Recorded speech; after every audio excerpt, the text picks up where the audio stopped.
जेठानी मॉडर्न देवरानी। अर्पिता की शादी राकेश से तय होती है, जो एक सरकारी नौकरी करता था।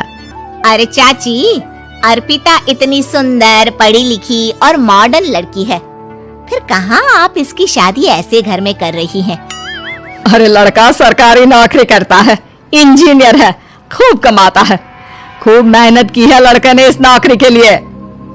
अर्पिता भी राकेश को पसंद नहीं करती थी, लेकिन पिता ने हाँ कर दिया तो शादी के लिए मन मारकर तैयारी कर रही थी। हाँ माँ, चाची ठीक ही तो कह रही हैं। पता है मेरी सहेलियों के पति कितने मॉडर्न हैं। अरे देख बेटा, तू मॉडर्न है ना, वो पढ़ने लिखने वाला गांव का होनहार लड़का है, तू जैसा रखेगी रहेगा। अब तक कोई उसकी केयर करने वाला नहीं था, है तो सिर्फ एक भाई भाभी, और माँ पिता तो गांव में ही रहते हैं।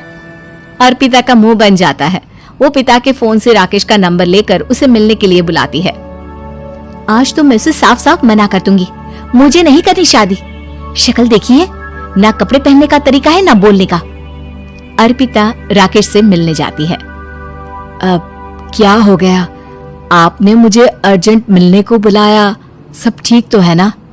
हाँ सब ठीक है, पर मैं आपसे कुछ कहना चाहती हूँ। आप ना इस शादी से मना कर दे। राकेश की आंखें अर्पिता की इस बात से लाल हो जाती है। वो रोंदे गले से कहता है, लेकिन शादी की सारी तैयारियां हो गई हैं। मैंने आपके साथ एक अच्छे भविष्य का सपना भी देख लिया है। ऐसा मत करिए प्लीज। माँ पिता के अलावा मैंने किसी को दिल से अपना माना है तो वो आप ही है। देखिए, मुझे आपसे कोई समस्या नहीं है, लेकिन आप मेरे जैसे नहीं हैं। मैं मॉडर्न लड़की और आप। मैं आपसे वादा करता हूँ, जब तक आपके लायक नहीं बन जाता मैं कभी आपसे बीवी का हक नहीं मांगूंगा। अर्पिता राकेश का प्यार देखकर पिघल जाती है और शादी के लिए हाँ कर देती है। दोनों की शादी हो जाती है, लेकिन शादी के बाद राकेश की भाभी, जो कि पूरी देहाती थी, ए राकेश उठ, जब पानी भर कर ला और तेरी बीवी को बोल के चूल्हा लगा दिया है, रोटी बना ले। क्या है ये सब? और तुम्हारी भाभी इस तरह चिल्ला क्यों रही है?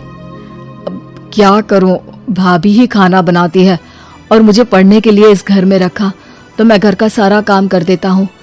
अब तुम आ गई हो, अपने तरीके से देख लो। ये मकान तो तुम्हारे पापा ने बनवाया था ना शहर में, ताकि बेटा पढ़ाई कर सके।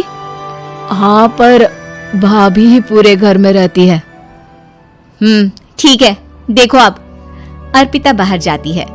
सूट पहनी अर्पिता को देखकर जेठानी का पारा हाई हो जाता है। ए शहर की हीरोइन, यहाँ ना चलेगा ये सब, समझी? साड़ी पहनो साड़ी, वो नारंगी वाली निकाले हैं तुम्हारे लिए, जिसमें हरे रंग का फूल बना है, और सीधे पहुंचो रसोई में। मेरे आगे नहीं चलेगा ये सूट बूट का नाटक, समझी?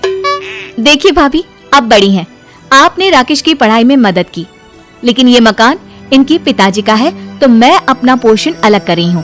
मैं आज से आपके साथ नहीं रहूंगी। जेठानी का तो मानो पारा ही हाई हो जाता है। और ऐसा कैसे नहीं रहेगी? हाँ, और कौन बोला कि राकेश अलग हो जाएगा? वो अपने भाई के बिना नहीं रहता। आज देखिए तो, देखिए कल के आई छोरी क्या बोल रही है। राकेश के साथ बात हो गई है, मैंने ऊपर का हिस्सा राकेश को दे दिया है, उसकी अपनी जिंदगी शुरू हो रही है, तो अच्छा है ना कि अब रसोई भी अलग हो जाए। अर्पिता राकेश की ओर फक्र से देखती है कि उसने अर्पिता के लिए स्टैंड लिया। अर्पिता बाजार में जाकर सारा रसोई का सामान ले आती है। पिता के दिए सामान से घर सजाती है और अपने तरीके से पूरे घर की सजावट करती है। शाम को राकेश ऑफिस से आता है। कुर्ता पैजामे में राकेश को देखकर, अरे ये क्या पहना है? भाभी सिलती है ना कुर्ता, मैं सारी कमाई भाभी को ही दे देता हूँ। लेकिन अब ना बीवी को देना होगा, क्योंकि भैया भी अच्छी नौकरी करते हैं। भाभी अपने पति का पैसा संभालें और मैं अपने पति का पैसा संभालूंगी। तभी भाभी आ जाती है। अरे देखो, बहुत हो गया। हाँ, अलग रहने तक तो ठीक था, लेकिन पैसा हम एक फूटी कौड़ी नहीं देंगे। बचपन से तुम्हारे पति को हमने पाला है, उसका हिसाब दो। अच्छा, हिसाब चाहिए? कितना पढ़ी हैं आप जो आपको हिसाब चाहिए? बड़े भाई हैं उनकी, जिन्होंने उन्हें पढ़ाया लिखाया, वो हिसाब मांगेगी तो जरूर दे दूंगी भाभी। अरे देख, हाँ, अगर तूने पढ़ाई की है तो मैं भी अंगूठा छापना हूँ। अरे 5 की क्लास तक पूरी पढ़ाई की है, समझे? वैसे भी कल इन लोगों के माँ बाबूजी आ रहे हैं गांव से, वही लोग ठिकाने लगाएंगे तुझे। अगले दिन सास ससुर आते हैं, दोनों बहुत ही सीधे लोग। अच्छा किया जो ऊपर के हिस्से में राकेश की गृहस्थी लगा दी। अब दोनों बेटे अपना अपना देख ले। छोटी बहू कहाँ है? अरे बहुत ही चालाक है माँ जी, ऐसे जबान चलाती है जैसे दर्जी कैंची चलाता है। वैसे बहू तुम भी कम नहीं थी। और सुनाओ। तभी छोटी बहू सास ससुर के पैर छूकर उन लोगों को चाय और नाश्ता देती है। माँ जी, आप थक गई होंगी, मैं खाना लगा देती हूँ, ऊपर आ जाइए चाय पीकर। अरे बस बस, यही रहेंगे वो, क्योंकि बड़ी बहू मैं हूँ। हमेशा से इनके माँ बाबूजी मेरे पास ही आए हैं। चलिए माँ जी, आप ना किचन में खाना बनाइए, मैं जरा बाजार होकर आती हूँ और फिर साथ में खाना खाते हैं। जेठानी बाजार निकल जाती है और सास ससुर बेचारे घर पर अकेले। फिर दोपहर को, माँ जी, मैंने आप सभी के लिए खाना बनाया है। माना मैं छोटी हूँ, लेकिन अच्छा लगेगा अगर आप लोग मेरे साथ रहें। वैसे भी यहाँ है कौन बेटा, चलो ऊपर राकेश के पास ही चलते हैं। सास ससुर दोपहर का खाना खाकर वहीं आराम करने लगते हैं कि जेठानी आ जाती है।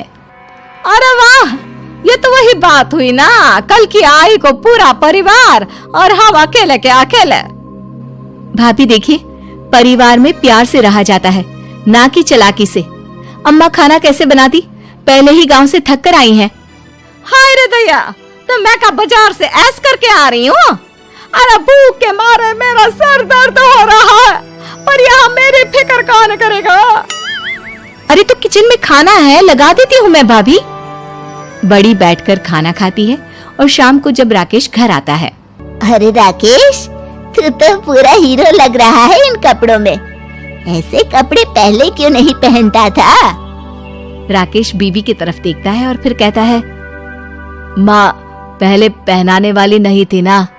हाँ हाँ, और हम जो हाथ से सिल सिल कर कुर्ता पहनाते थे उसका का? अरे तुम्हारे भैया तो आज भी पहन रहे हैं। तभी अर्पिता सास के लिए कपड़े और ससुर के लिए शर्ट पैंट ला कर देती है। उन लोगों को फ्रिज से ठंडा पानी और टीवी में फिल्म दिखाती है।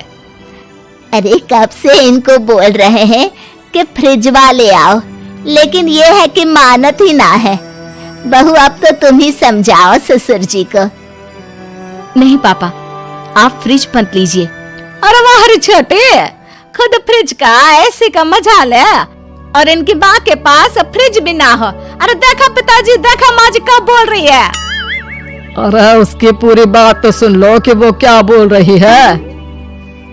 वो इसलिए क्योंकि अब माँ जी और पापा यही रहेंगे मेरे पास। घर को घर सिर्फ मॉडर्न या गांव की सोच नहीं, बल्कि संस्कार बनाते हैं भाभी, और संस्कार अच्छे हो तो सब सही हो जाता है।